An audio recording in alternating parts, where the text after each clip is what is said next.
Hi everyone, and welcome back to the Shannon Show.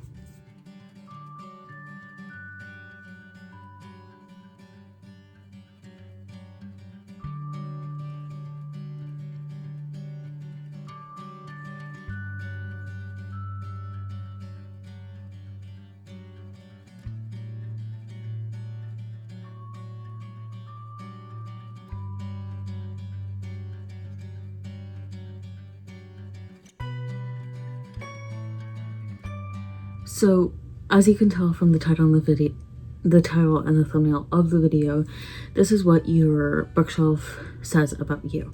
Now, before I get into this, it's a little bit of a funny story. So, in my Have an Official's Blessing series read through part 2, this is coming out in March, the first 2 weeks of March. So, part 2 is like the second week.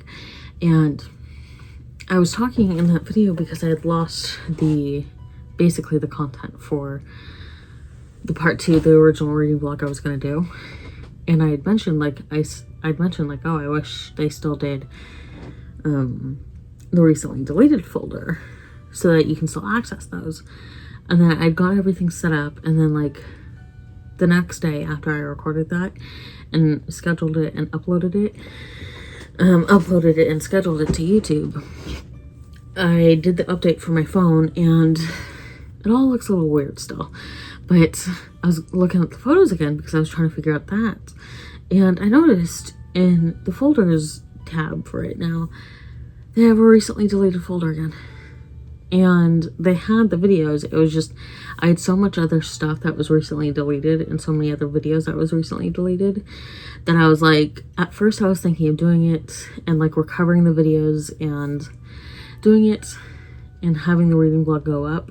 But then I was like, you know what, it's not worth it because I don't know what's what and what is in what order, so I went with what I did for part 2, which was a review and overview of Have an Official's Blessing and volumes 5 through 8 for my read through. But it was just of course the day after I need it, I have it. So yeah, that was fun. But anyway, getting into this video specifically, like I said, this is what your bookshelf says about you. Now, at the end of the day, I'm one to say that it just means that you love books. If you have a bookshelf, you have a love of books. But it is also fun to kind of look into what your favorite insert thing says about you, or what your insert thing says about you. So that's why we're doing this. I have a couple of links down below in the description. I'm not gonna go over all of them. I was trying to see if there was a quiz or something, which I couldn't find. So if you know of a quiz where it's what does your bookshelf say about you, quiz somewhere, comment down below with the link because I'd love to do that in another video potentially. So I'm gonna look at the Reddit link that I have down below. It's under r/book collecting, which was from about 3 years ago. So just to kind of go through this, and then I'll go through some of the comments. It looks like there's only 3 comments. So anyway, I'll go through all 3 comments, I guess.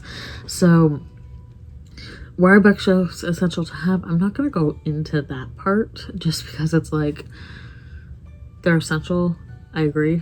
But sometimes it's not always 100% essential. So anyway, are your vintage books on your shelf for dramatization? When watching an interview on television, it's fascinating what books are in the camera view. Are they there by design to send a message? This is called shelf rigging, according to the Telegraph. Shelf rigging, who's this posted by? Vintage Book Girl. Okay. According to the Telegraph, shelf rigging is the practice of rearranging your shelves to display only your finest and most literary books rather than the sexual thriller you read on the beach in Florida. This type of behavior exposes a lot about a person, including that they don't even like books, let alone read them. It's a bookcase with little substance, possibly like the owner. I kind of don't agree with that. I agree that they're trying to show off. I don't fully agree. I think that this might be the case for some people, that they're trying to show that they like books, and it might not even be the case that they actually do. But I don't fully agree with this because it's I feel like we all kind of, I feel like everyone especially if you're a book talk creator, or not even just book talk, especially if you're a bookish content creator now, like, you put on, you record in front of the books that are your favorites. Like with me, I just record here because I can't, my bookshelf's right next to me.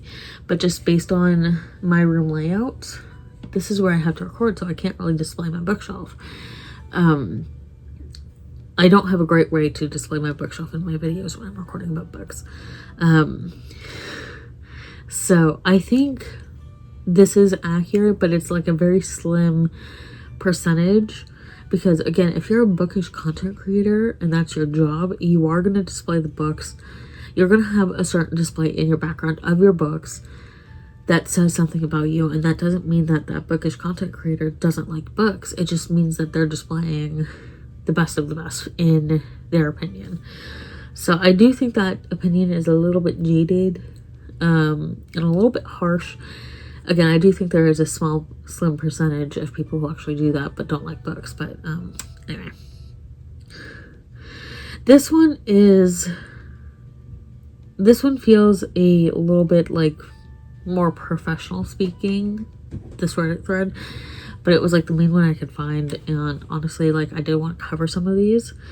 So and again, like, the are your vintage books on your shelf, that question makes sense for this poster because the username is Vintage Book Girl. So just to move on to some of the other things.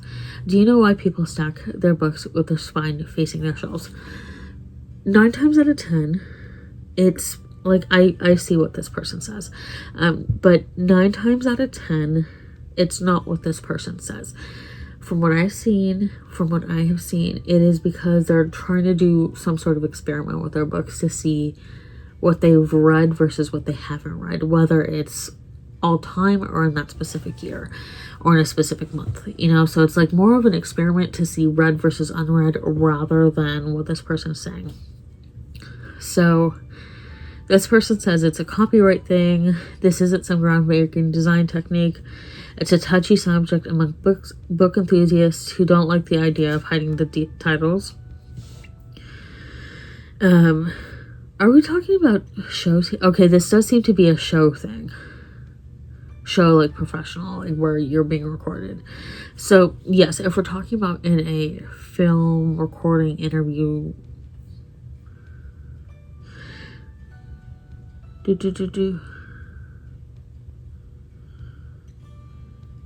yeah, this seems to be more of an interview space rather than a general overall space. So, like, again, like I said, I still wanted to go over this. So to show the book titles, the network would need to obtain copyright permission from each and every title, which, yes. So yeah, it's 9 times out of 10, like I said, if you're talking about a personal level where you're not in a professional filming environment, whether it's for the news or for an interview that's going out publicly on major news stations or in a movie, like, movies wouldn't really care, but anyway, so, like, well, they would have to care about copyright anyway. That's besides the point. Like, if you're talking about a general commons person with bookshelves, no.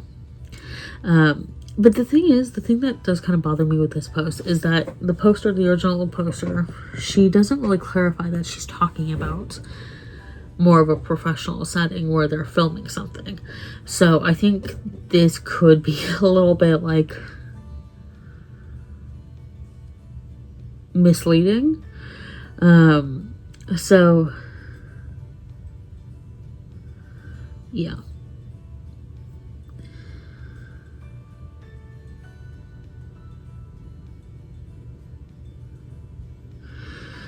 Okay, so let's see. Next is unorganized chaos on the shelves. You could also be the actual artist. You could also be a writer who enjoys not having to wear pants when it isn't necessary, or starts the organization process with good intentions, dog ears the pages, and writes in the margins. You take out books to use as references, whether for your own writing or merely to get that one great quote, and then you don't have time to return them. It doesn't imply that you don't enjoy reading. On the On the contrary, you care deeply about them. However, a messy stack of books suggests they're better loved, the kind of obsessive love. I agree and I disagree with this. I just think like sometimes people just like the unorganized chaos look, and it's not necessarily just that like they're not organizing it. Like sometimes like you gotta do what you gotta do when putting books on shelves. So yeah, so your books are in ABC order. When sorted alphabetically by the author, a bookshelf's organization or lack of might indicate the expediency and discoverability take precedence. However, suppose the books are organized by color or trim size of the book spines. In that case, the owner values the appearance and presentation over rapidly finding the book title. The shelf reflects how the reader views their own collection, frequent favorites displayed, an eye level grouped by genre, topic, or theme, and other characteristics. I don't mind organizing by color. I honestly don't. I understand why a lot of people don't like it. I understand why people do like it. It's just for me when I tried it. At the time when I first tried it, I didn't have enough books in different colors that like it wouldn't make sense for me to organize in color, 1, and 2, I don't like the idea of my series being separated, and 3, I have like a bunch of books that are like the same color but not the same shade of color, so it's like, well, how do I get into that? And then it's like, okay, go from like lightest to darkest, but then it's just like, okay, I might not have enough light to balance it out, or it might be like more of a bluish pink, let's say, and it's like, even though that's more purple, but like you get the meaning, where it's like I just get so specific, and I don't have enough books of enough of the colors to really make it balance out nicely, and I don't know if I ever will. So that's why I usually don't organize by color. That's my thing now. So height classification, even shifts on your bookshelf in your life appeal to you. You're probably a natural at hiking high mountains and enjoying roller coasters. Even if you're having a rough day, week, or year, you know things will get better. You're aware of it because it has occurred previously and will do it again in the future. Everyone's life is affected by stress, but on the other hand, you have a better handle on it than most. I kind of do a combination, and this is why I don't really like this kind of a question, because it's like I do a combination of stuff. So what does that say about me? I do like looking into it, like I said at the beginning of the video, but I also don't because it's like I usually have a combination of stuff. So like mine is kind of it's like by height and then by author usually. So, and if it's a series, I'll keep it together because it's like I don't want to break up the series. So arranged by author, variety on your shelves, and yeah, so like this person ended, I'm not going to read everything, but this person said, do you see yourself in one of these? I feel like the first two that I read are definitely more professional, like I was saying when I was reading them, definitely more professional aesthetics, and if you're recording for an interview or something, then it's more of that situation rather than the common lay person. So yeah.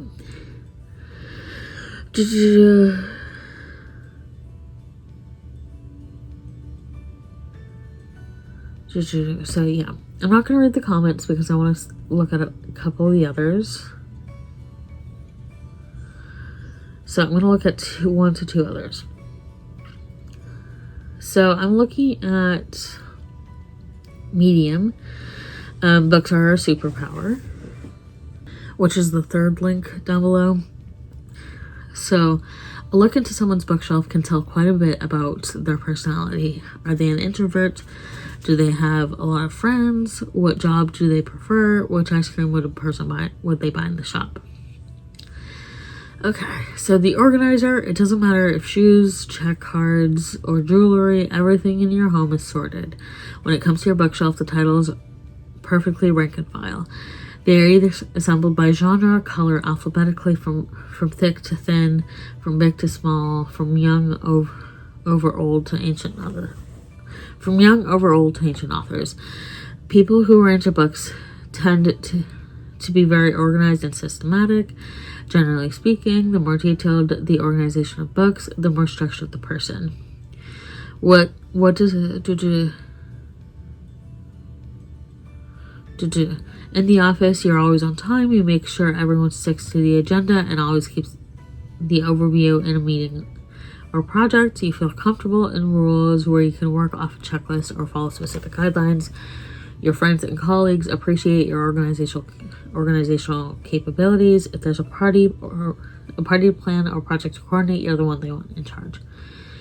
The spirit. Ooh, this one's interesting. When someone examines your cluttered bookshelf, they directly look into your head. The titles are all over the place, standing horizontal on top of each other, square, diagonal, and so are your thoughts. You're rather spontaneous, a bit chaotic and creative. You're also very emotional. When it comes to professional life, you cannot handle working on a clock. You're a creator. You love to develop broad strategies, build something from scratch, work on your own account whenever you feel like it. However, you definitely don't have an eye for detail. It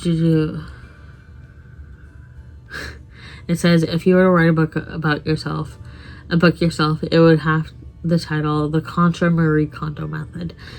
What people love about you is that you always speak your mind freely and you're always up for mischief. The nerd. Your shelf is pitch black thanks to all the thriller covers. Is your shelf pitch black thanks to all the thriller covers, or is the colorful display of your entire 10-row Nicholas Sparks collection? If your guests find only one type of book in your home, you're a niche reader. Chances are that this stick to the things you know or like best mentality also slops over to other areas of your life. You prefer to know what's going on. You're not a fan of surprises. At work, you're an expert in a specific area. People turn to you because they need your expert know-how, and they appreciate that you're down to earth, easygoing, and know what they find in you. So this one has like a lot. For me, the way I organize my bookshelf is, I think I said this, I organize by height and genre. Not genre. Well, sort of genre too. A little bit of height, a little bit of genre, and I would say mostly kind of, it's not really by genre. It's mostly by height and then author. I do have a little bit of genre thrown into like 2 of the shelves. Because, well, not really genre, it's just like type of book. I have like my manga and then my manhwa on 2 of the shelves. And then I also do paperbacks versus hardbacks. So it's like, I have a mix of stuff. Mine's kind of eclectic. It's organized, and you can tell it's organized, but it's eclectic. Alphabetical. So I think the penguin link that I have, which is the very last one, it's the most in theme for the kind of thing we're trying to search for, and the kind of thing that I was trying to search for when prepping for this video. So to kind of go over it, alphabetical, the classic, it works fine for bookshops, so why wouldn't it work fine for you?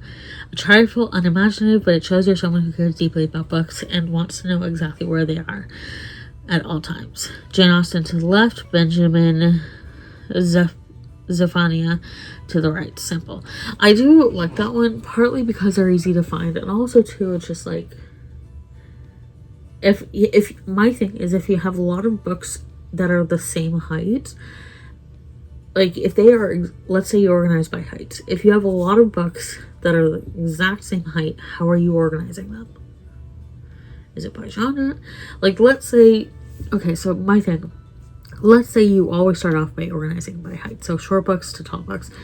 If you have, like I was saying, if you have books that are all the same height in one section, you might do it by genre, you might do it by author. I think in the case of height, doing it by genre is the easiest. Doing it by author is the easiest. Just because, like, you kind of know what to put where if it's alphabetical. Okay. By genre, you've got a broad mind and your shelves prove it. A flexible method. One way is to let each genre bleed seamlessly into next. History to historical fiction, crime fiction to true crime, science to science fiction, and so on. Another is to arrange your chosen subject areas alphabetically. Your genres don't have to be prosaic. Part of the fun with this approach can be coming up with your own categories. Books with happy endings, hopeful nonfiction, horrors where the villain's an animal, TikTok style. The greatest conundrum here, of course, does your copy of Michelle Obama's Becoming go under B for biography or M for memoir? I would say B for biography because that would be A for autobiography. Or does it go in I for inspirational, women? Tough call. So color-coded. If you use Instagram, you likely see a lot of people organizing their shelves by color into a rainbow. It's popular. Of course, the color code does carry sacrifices. First, you will have to come to terms with at least one entire shelf of cobalt blue, thanks to all of your Lonely Planets and rough guides, which can, in the mind of a true perfectionist, throw off the aesthetic a little bit.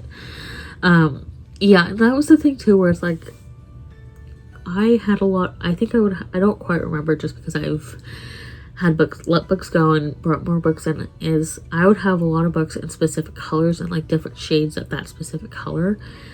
And then I would have like no books in another color. So it was like, okay, how do I do this? And it's not a seamless rainbow, and I'm not in a position to really be collecting books because I only have the one bookshelf. So that was like my thing. Chronological, the Beowulf to Virginia Woolf principle. Make no mistake, this does not mean you're organizing your books by publication date. This challenge is to turn your shelf into a literary timeline, arranging them by a period in which they are set, decade by decade, era by era. So that one's interesting. I haven't heard about this one, but this one would be like interesting to do. I think it'd be a little bit hard to do for me. I think I could potentially do this one. I don't think I'm going to. So, yeah, this one, I think this one is the closest one to what we would go for. The penguin one is the closest one to what we would go for when trying to figure out this topic. So at the end of the day, like I said at the beginning, I think it just means that we love books and we love collecting books to an extent. Like I have a full shelf of Lord of the Rings stuff, like Middle Earth. I call it my Lord of the Rings shelf, but it's really just a collection of Lord of the Rings related stuff. And then I also have Letters from Father Christmas by J.R.R. Tolkien, so that's kind of my J.R.R. Tolkien shelf. But at the end of the day, it just shows that you love books and love collecting books and love displaying them. And I do think that even if you have 2 or more bookshelves, we do have a limited space, even if you have multiple bookshelves. So I think it is perfectly okay to be, what's the word? Not specific. One moment. Particular wasn't the word I was thinking of, but it's the closest word I can think of. It's okay to be particular and picky about what is shown and displayed on your shelves. Because at the end of the day, it does say what you like and what you like in books and what you like to read and your favorite topics. So I think it's okay to be picky, and I don't think you always need to have 2 or more bookshelves stuffed to the brim. Would that be nice? Of course, we would all love to have Belle's Library at some point, but you don't necessarily need to have the bookshelf stuffed, because I think that bookshelves should be a reflection of what you like and what you've enjoyed, rather than a reflection of being able to have books. So those are my thoughts. Let me know your thoughts down below in the comments, and if you know of a quiz about this topic, let me know in the comments as well, and leave a link if you can. And I'll also show my bookshelf at the end of this video, or most of it, majority of it. There is a part of my bookshelf that's a little bit hidden right now. Thank you all for watching, and I'll see you all in my next video.